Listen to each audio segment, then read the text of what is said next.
सगर जिनके 60,000 पुत्र थे, विशाल यज्ञ का आयोजन किया। अश्वमेध यज्ञ चल रहा था।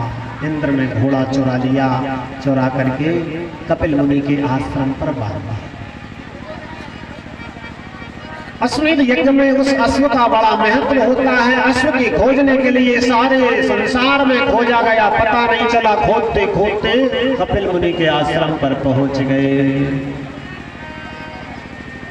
देखा वहीं पर वो घोड़ा बंधा हुआ था। 60,000 पुत्र राजा के खड़े हैं, अस्त्र शस्त्र लिए। कोई कहने लगा बाबा बड़ा ढोंगी है, देखो हमारे घोड़े को यहाँ बांध कर रखा है और नेत्र बंद किए समाधि लगाए बैठा है, हमारा यज्ञ पूरा नहीं हो पाया, इसको मारो पकड़ो। कुछ बोले। कपिल मुनि की जैसे ही समाधि खुली, उन्होंने देखा ये सब मुझे मारने आए हैं। क्रोधमयी दृष्टि से देखा तो 60,000 पुत्र जल करके। यज्ञ तो ठीक है, 60,000 और चले गए। अब प्रार्थना की सगर राजा ने, तो उन्होंने कहा, बोले स्वर्ग से गंगा आएगी तब इनकी मुक्ति होगी, स्वर्ग से गंगा को लाना पड़ेगा। राजा सगर ने बहुत दिनों तक फिर तप किया है।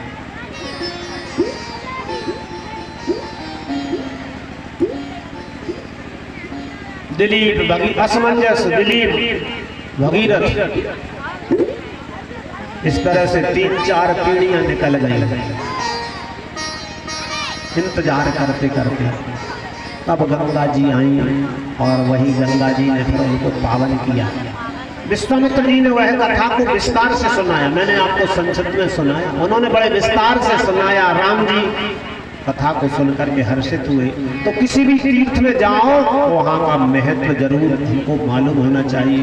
ये तीर्थ कैसे बना, किस तरह यहाँ का महत्व है, कौन कौन से देवता हैं, कौन सा स्थान दर्शनीय है। वहाँ के जो पुजारी पंडा होते हैं उनको ज्यादा नहीं तो थोड़ा बहुत दान दक्षिणा भी जरूर देना चाहिए। भगवान जी ने गंगा में स्नान किया और विविध दान मही देवन पाए। भगवान जी ने स्नान भी किया और बहुत कुछ दान दिया, क्योंकि गंगा किनारे के पंडा तो कहते हैं ना, अरे भाई कौन जिले का है, हमारा है, कि लड़ते। भगवान जी ने कहा हम सबके हैं, हम सबके यजमान हैं, इसलिए सबको।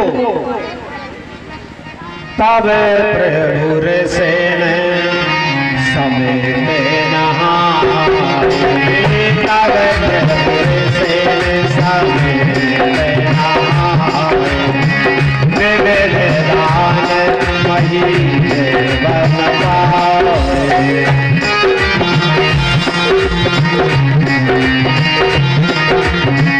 हरस चले मुनि व्रत सहाया, हरस चले मुनि व्रत सहाया,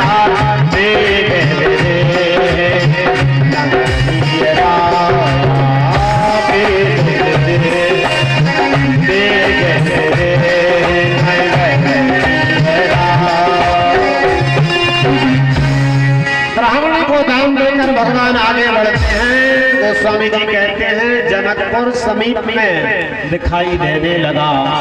जनकपुर की शोभा कैसी है, अनुपम है, बहुत सुंदर रचना है।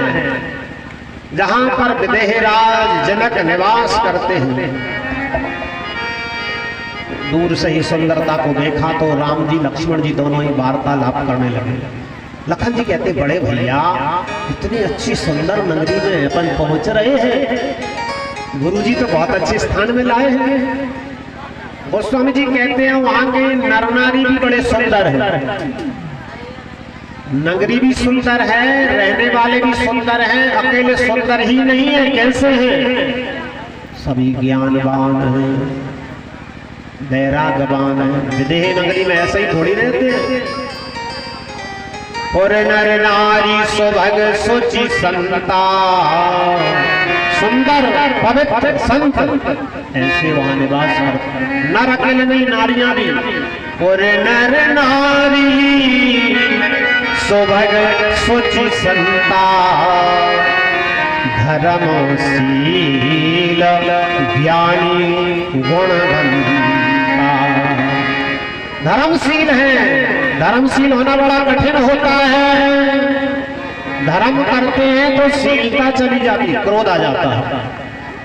पार्वती जी ने कहा है ना कि धर्मशील कोटिक में कोई, नर सहस्त्र में सुनो पुरारी को धर्म व्रत, हजारों में कोई धर्मवान, लेकिन धर्मशील कौन होगा? धर्मशील कोटिक में कोई, और वहां पूरे नर नारी ही धर्मशील। धर्मशील ज्ञानी गुणवंता।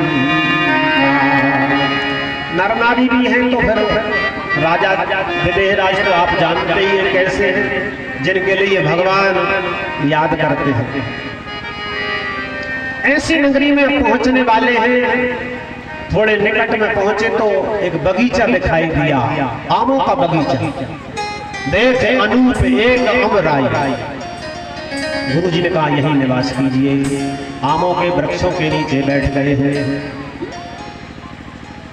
विदेहराज ने सुना विश्वामित्र जी आए, स्वयं संग सचिव सुचिधूर भट्ट बहुत से सेवकों को, मंत्री को, ब्राह्मणों को, साधुओं को लेकर के अगवानी के लिए पहुंच गए, जहां पर विश्वामित्र जी राम जी लखन जी के साथ में बैठे। विश्वामित्र जी के साथ में कुछ साधु संत भी हैं, उनसे वार्तालाप होने लगी। तब तक राम जी लक्ष्मण जी वहां के बगीचे की शोभा देखने को चले। इसके बीच में ही जनकराज का आना हुआ। जनकराज आए, आकर के दंडवत प्रणाम करते हैं, कुशल क्षेम पूछी, पास में बिठला लिया, वार्तालाप होने लगी। जब तक श्री राम और लखन आ गए, लक्ष्मण जी और राम जी को देख करके जनकराज कहने लगे, हे गुरुदेव, यह तो बताओ तुम्हारे साथ में जो दो राजकुमार हैं तो बड़े सुंदर हैं, देखने में तो बालक लगते हैं, लेकिन मुझे ऐसा लगता है पालक है। कहा हो नाथ सुंदर दो बालक, मुनि कुल तिलक की नृप कुल पालक। अच्छा, बालक अभी बालक होता है क्या? और बालक पालक नहीं होता। पालकों का पुत्र, पालक का पुत्र बालक होता है, और बालक का पिता पालक होता है। जबकि जनकराज जैसे ज्ञानी कह रहे हैं देखने में लगते हैं बालक, और समझ में ऐसा आता है मानो ये हो पालक। क्यों?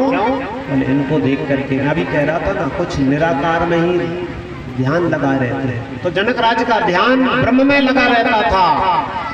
उन्होंने कहा देखो मुनिराज, इनका दर्शन करके आज उस ब्रह्म को छोड़ करके मेरा मन इन्हीं में लग रहा है। क्यों? वो निराकार ही तो साकार बन के आया है, इसलिए नहीं बिलोकत अति अनुरागा, बरबस ब्रह्म सुखई मन त्यागा। विश्वामित्र जी ने कहा जनकराज, तुम जो कह रहे हो वो सब बातें सत्य सत्य हैं, वचन तुम्हारा न होए अली का, तुम्हारा वचन झूठा नहीं है। आप जो कह रहे हैं वो सही बात है, और वैसे आप परिचय लेना चाहते हो तो मैं बताता हूँ। रघुकुल मणि दशरथ के जाए, मम हित लागे नरेश पठाए। रघुकुल मणि दशरथ के जाए, मम हित लागे नरेश पठाए।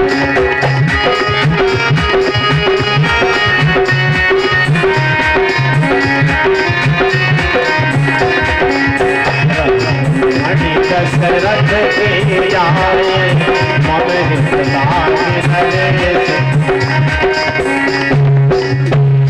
अयोध्या नरेश दशरथ जी महाराज के एक सुपुत्र हैं। मेरा हित करने के लिए राजा ने मुझे दिया है। इनका नाम जो गौर वर्ण के हैं इनका नाम तो है लखन, और जो श्यामले वर्ण के हैं इनका नाम है राम। राम लखन दो बंधुवर, रूपशील बलधाम। सुंदरता के, शीलता के गुणों के खजाने इन्होंने मेरे यज्ञ की रक्षा की। सुबाहु जैसे राक्षस को मार दिया, नाना तरह के और भी निशाचरों को संहार कर दिया। अब मैं तुम्हारे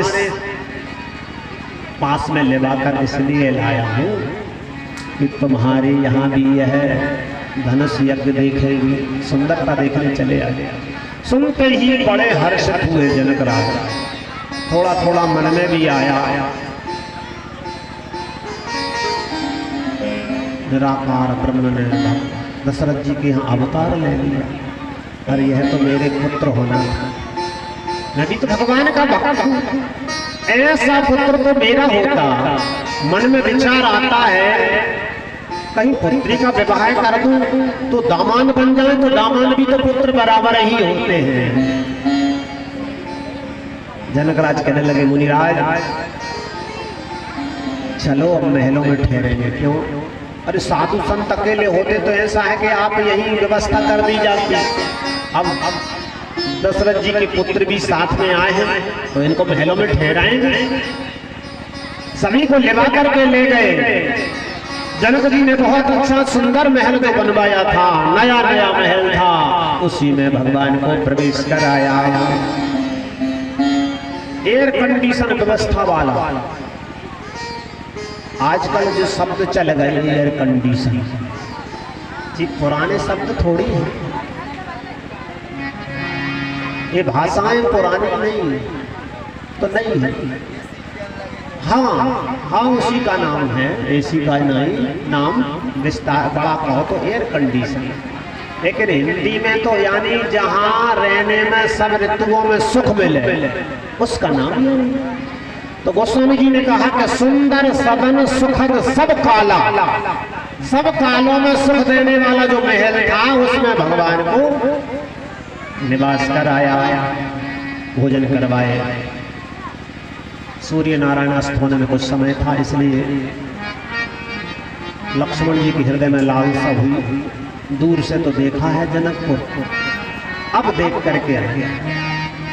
लक्ष्मण जी के हृदय की बात राम जी पहचान गए, और राम जी ने गुरु जी से कहा गुरु जी क्या नाथ लखनपुर देखल चाहे, नाथ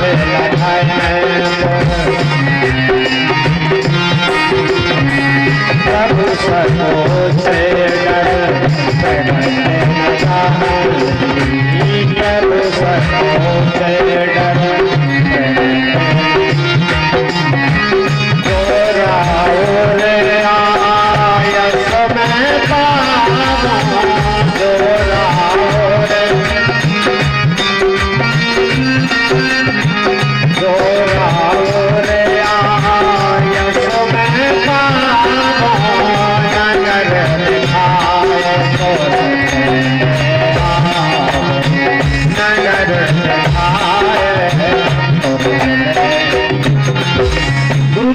आज्ञा हो जाए तो लखन को मैं जनकपुर दिखा लाऊं। विश्वामित्र जी समझ गए। उन्होंने कहा तुम्हारे हृदय में जो लालसा बढ़ रही है, लखन जी के हृदय में जो लालसा बढ़ रही है जनकपुर देखने की, उससे कहीं ज्यादा जनकपुर वासियों के हृदय में लालसा बढ़ रही है कि जो मुनिराज के साथ में सुंदर बालक आए हैं